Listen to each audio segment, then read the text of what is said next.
Everyone said he was beyond hope. No one wanted to go near him.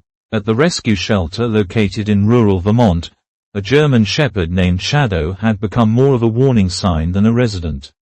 Volunteers whispered about him in hushed tones. Staff posted signs on his kennel stating, "Do not approach."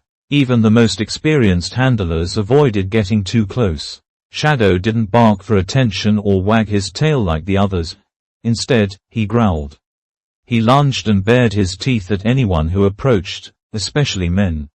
His cage had transformed into a fortress, a place filled with snarls and silence. 8 months had elapsed since he was brought in, found chained to a fence at an abandoned farm, with his ribs visible and his eyes dark and hollow. Most thought he had been trained by someone cruel as a guard dog, perhaps even used for the purpose of intimidation. No one truly knew what he had endured, only that he despised people and did not want to be saved. He was deemed unadoptable until one calm morning, Dr. Rachel Moore walked through the shelter doors with her 10-year-old daughter, Leia, at her side. Rachel wasn't looking for a pet. She was a trauma therapist specialized in behavioral recovery.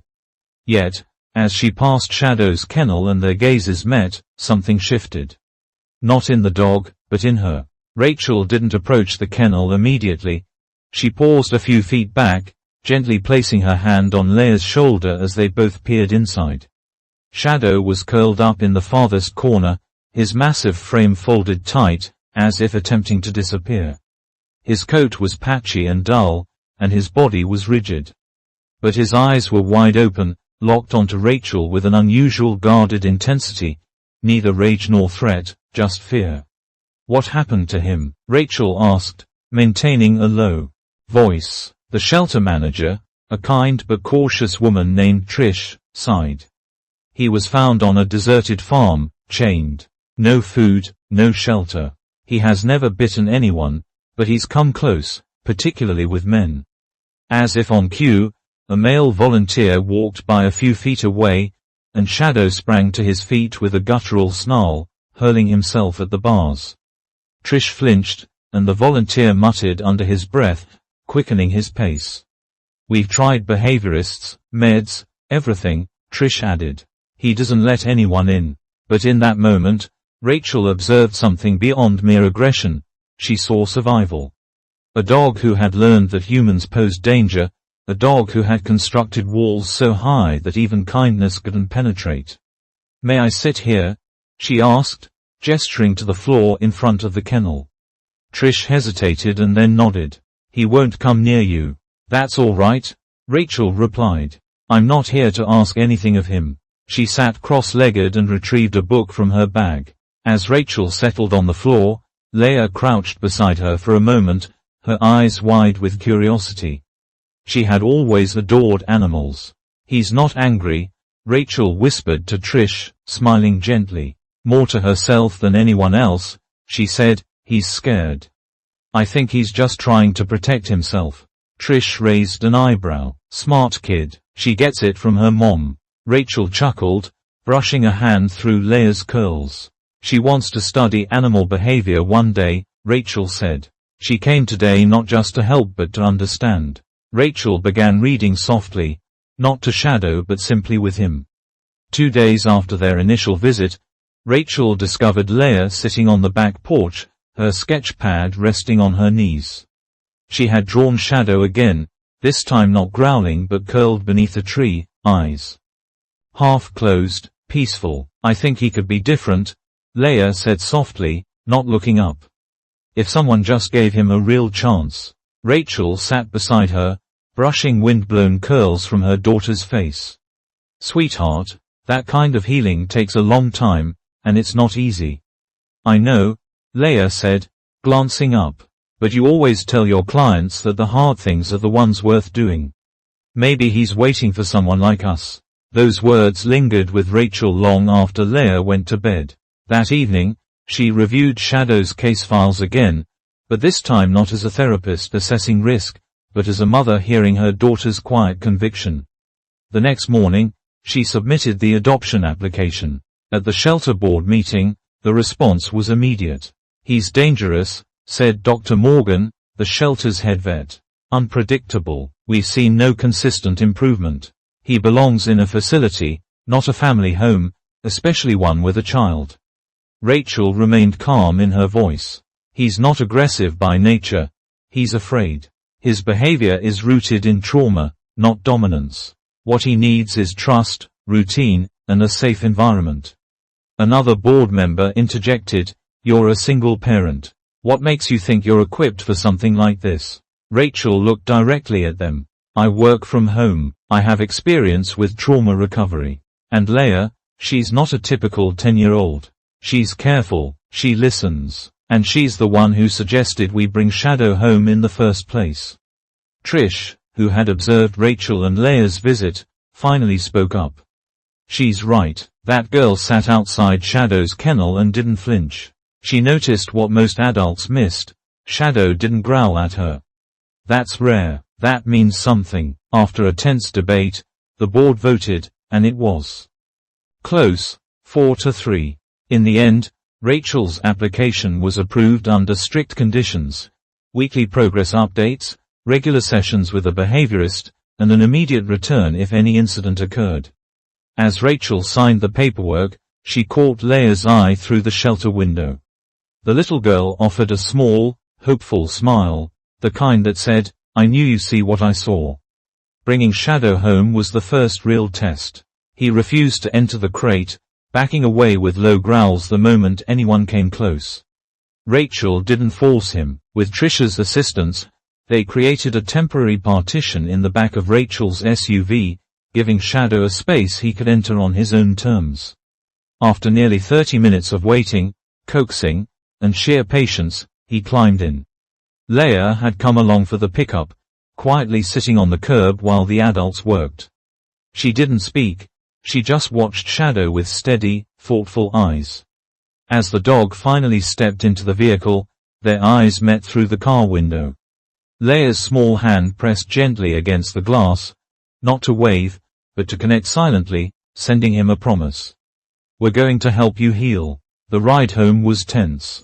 Shadow panted heavily, his body coiled tight like a spring.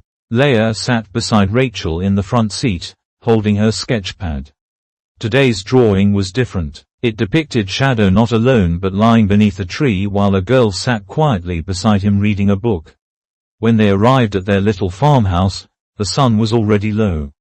Rachel exited first, leaving the doors open so Shadow could see her. She laid a training lead on the ground and stepped back far, applying no pressure. Shadow stayed frozen before stepping out slowly, nose low and tail down. He followed the lead inside, maintaining a distance. Inside, his space was prepared. A crate without a door, soft bedding, and no sharp sounds or fragile objects, everything arranged for safety and healing. Leah peeked around the hallway, her eyes filled with hope. "Is this his forever spot?" Rachel nodded. "If he wants it to be." Shadow stood still, observing them both. He hadn't barked or growled, but he had come inside. And Leah believed, truly believed, that maybe, just maybe, he was ready to begin again. Progress came in whispers rather than shouts. During the first week, Shadow wouldn't eat unless Rachel and Leah left the room. He barely moved from his spot, flinching at every new sound and sudden shift of light. But he no longer growled, and he never attempted to flee. Each morning, Leah would quietly place a fresh bowl of food near his crate and then leave a small drawing beside it, a sun, a heart, a dog with wide eyes. "So he knows he's not alone," she told Rachel with quiet determination. One afternoon, Leah asked, "Why does he stare at me but not come close?" Rachel sat beside her on the floor. "That's not anger, Leah. That's caution. He's watching to see if we're safe. His world used to be full of danger, and he's learning slowly that we're different." "But I love him," Leah whispered. "I know, and loving him means moving at his pace, not ours," Rachel said gently. "Watch his ears, his tail, how he shifts his weight. These are his words. He's telling us when he's scared or when he's curious." Leah nodded seriously, absorbing every word. By week 2, Shadow began eating while they were still in the room, as long as they kept their distance. He slept more deeply, no longer resting with one eye half open. The tight coil of anxiety that had once ruled him began to dissipate. Then came the night that changed everything. Rachel had just finished reading aloud while sitting cross-legged on the floor. Leah was upstairs doing homework. Suddenly, Shadow stood and began pacing wide, anxious circles across the living room. Rachel recognized the signs: restlessness, discomfort, fear, or need. When he moved toward the back door, Rachel rose slowly and reached for the handle. Shadow lunged. The growl was deep and sharp, his body tense with an open mouth. Rachel froze, but he didn't bite. Instead, he rushed past her and out into the yard, circling once before squatting. And she understood. He hadn't known how to ask. Her sudden movement scared him, but he hadn't attacked. He had chosen control. That night, Leah helped hang a little bell on a ribbon by the door. "We'll teach him how to ask," she said. Rachel smiled, her hand brushing her daughter's shoulder. "And we'll teach you how to listen." It happened late on a Saturday afternoon. Rachel was in the kitchen preparing dinner, while Leah sat cross-legged on the floor nearby, humming as she colored in a picture of Shadow under a snowy tree. Outside, the wind picked up, rattling the windows. A delivery truck pulled into their long gravel driveway. Before either of them could react, there was a loud knock at the front door, followed by the rattle of the handle. Shadow launched from his corner like a bullet. He didn't bark at first. He just moved quickly, directly, and for the first time, not away from danger but towards it. He positioned himself between Rachel and the front door, body rigid, head low, hackles raised. Then came the growl. A deep, guttural protective noise, the kind that sent chills down your spine. Rachel instinctively placed a hand on Leah's shoulder, gently guiding her behind her. She didn't reach for Shadow, didn't call his name. Instead, she spoke toward the door. "Please leave the package on the porch," she called out evenly. "We'll get it later." Through the window, she saw the startled delivery man set the box down and retreat quickly. Shadow stayed in position, unmoving, watching the door even after the truck drove away. Only when the wind settled and silence returned did Shadow slowly lower his body, ears still alert, chest still rising fast. "Thank you," Rachel said softly, not daring to touch him.